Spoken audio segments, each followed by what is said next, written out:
Hey guys, today I want to talk about when trying harder doesn't work. So there's some areas of my life where trying harder is really effective.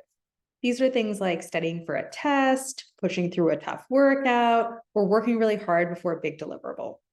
Those are all areas where I can lock in, grind through, and get it done. And doing that often leads to a lot of success. And then there are other areas where trying harder doesn't work for me. These are things like coming up with creative new ideas, figuring out my identity or my purpose, processing difficult emotions, changing my habitual thinking, dating, sales, making friends. In all of these areas, pushing, grinding, and forcing it often just backfires. A drill sergeant yelling at me might get me to do 10 more push ups, but they probably won't make me come up with 10 more jokes for a comedy routine. And I can assure you that trying harder at dating only makes the whole experience miserable for everyone involved. So, what is the difference here? Here's my hypothesis. I think different pursuits have different levels of optimal pressure. So, let's look at things like studying for a test, pushing through a tough workout, or working hard before a big deliverable. For me, just getting something done is a pursuit that responds well to a higher level of pressure. I might not learn all these concepts by myself, but having the test tomorrow focuses me, and I get it all done faster than I thought I could. Or I might not do those last 3 reps of the workout, but a trainer urging me forward helps me do what I thought I couldn't even do. Now let's look at things like coming up with creative new ideas or figuring out my identity or my purpose. For me, creativity and the excavation of my subconscious is a pursuit that responds well to lower levels of pressure.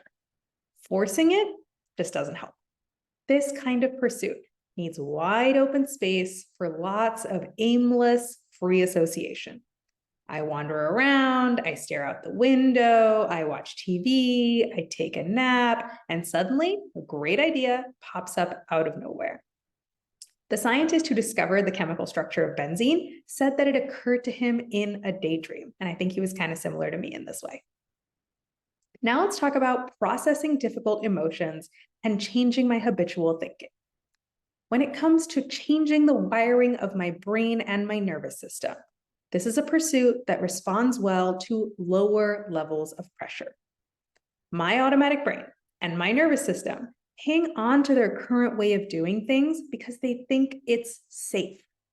And applying more pressure by telling myself things like, I need to feel better right now. I just need to be confident already. I always make the same stupid mistakes. All of those things create less of a feeling of safety. And less safety means that my brain and my nervous system hang on to their current way of doing things even more tightly. So if I want to feel my way through difficult emotions that my nervous system really wants to avoid, or if I want to change the way my brain habitually thinks about things, the first thing I need to do is create a lot of safety. I need to make my brain and my nervous system feel so safe that it feels okay to let go of the habitual way of doing things and try something different. Hence, it's got to be low pressure. I need to tell my brain things like, take your time. We have all the time in the world. I am right here with you. We can stay here as long as you want. No worries. I love you no matter what. In fact, I did a whole 4-part masterclass on this topic, which gives you lots more ways to talk to your brain in ways that create safety. I've linked it above. And it's only with this foundation of absolute love and acceptance of what currently is that my brain is even willing to consider making real fundamental changes. Now let's talk about dating, sales, and making friends. Building trust and connection with other people is a pursuit that responds well to lower levels of pressure. When you're interacting with other people, there's the concrete stuff that you say and do. And then there's the intangible element of what you're thinking and feeling while you do it. And that intangible element, people can smell it. You can give 2 people the same pickup lines to use at a bar, but you can instantly tell which person is insecure and needy and which person is confident and won't be shaken by how the other person responds. In a similar way, you could give two salespeople the exact same scripts to use on sales calls, but you can instantly tell who's desperate for the sale and who's already hit their quota and just isn't that bothered. And for me, when I put a lot of pressure on myself to close or to win a human interaction, that translates into a funky smell that usually drives people away. Versus when I think I'm perfectly good as I am, when I think I love being single, I have plenty of friends, I've made enough money, and anything extra would just be icing on the cake. That creates the equivalent of a relaxing spa fragrance that puts everyone at ease and that people love to be around.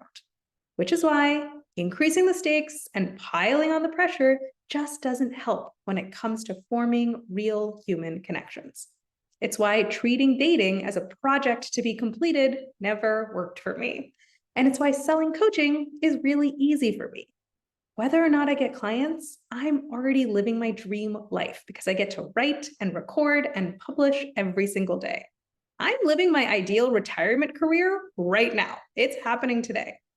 And so when someone wants to work with me one-on-one on top of the great life I already have, that just seems like a fun bonus. Now, I am not perfect at holding this mindset, but when I hold it, marketing and selling is simple and easy. And when I lose this mindset, marketing and selling instantly becomes icky and gross and super confusing. We often think that lowering the pressure is the same thing as caring less. And I want to tell you that is not the case. You are not any less dedicated, any less hardworking, or any less committed to the outcome. You are not lowering your standards or giving up.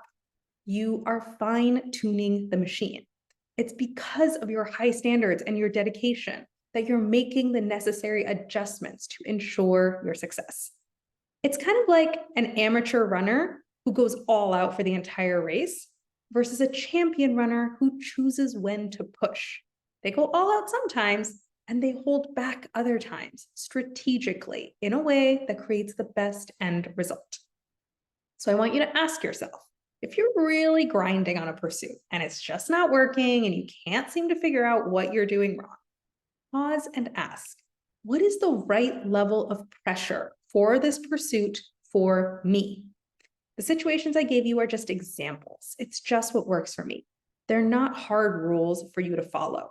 Your thresholds and your situations might be totally different. I'm not here to tell you what to do.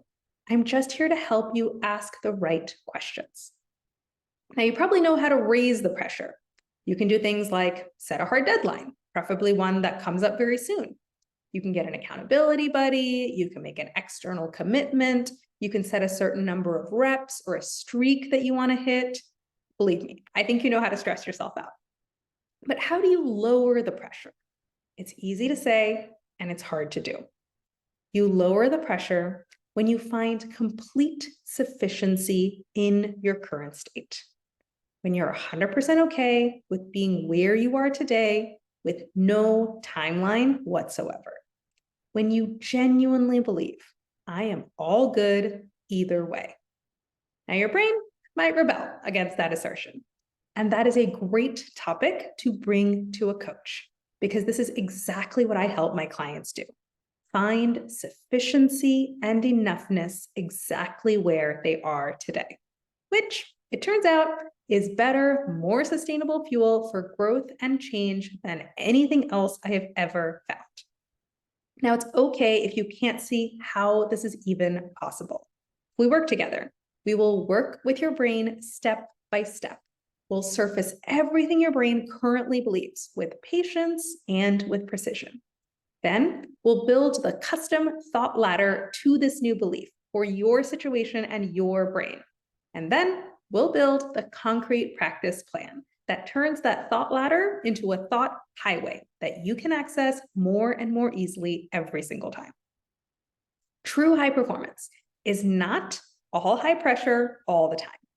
I know you love doing things really freaking well. I also love doing things really freaking well. But only applying high pressure to get things done is like that amateur runner going all out for the entire race. It's just not what the best performers do because it doesn't work. The best performers know how to shift modes. They know where more pressure is needed, and they know when less pressure is needed. And they know how to toggle between the two and create the right pressure setting for themselves internally and externally so they can do their best work. So if you want to learn how to adjust your internal pressure control panel as quickly and efficiently as possible, and if you want structured guidance, practice, and troubleshooting with an expert, and if you want to lock this skill in for the rest of your life, then come talk to me and let's get started. I asked one of my clients what they would tell someone who was thinking about working with me, and here's what they told me. They said, don't skimp where it matters the most, which is investing in yourself. If you read or listen to Pooja's content, you already have a pretty good idea of how she thinks about things. And if you resonate with that, working with her is 10 times the value. And if you've watched this far into the video, I know you like what you're hearing. So come talk to me and get even more. Go to the link above and book a free coaching consult.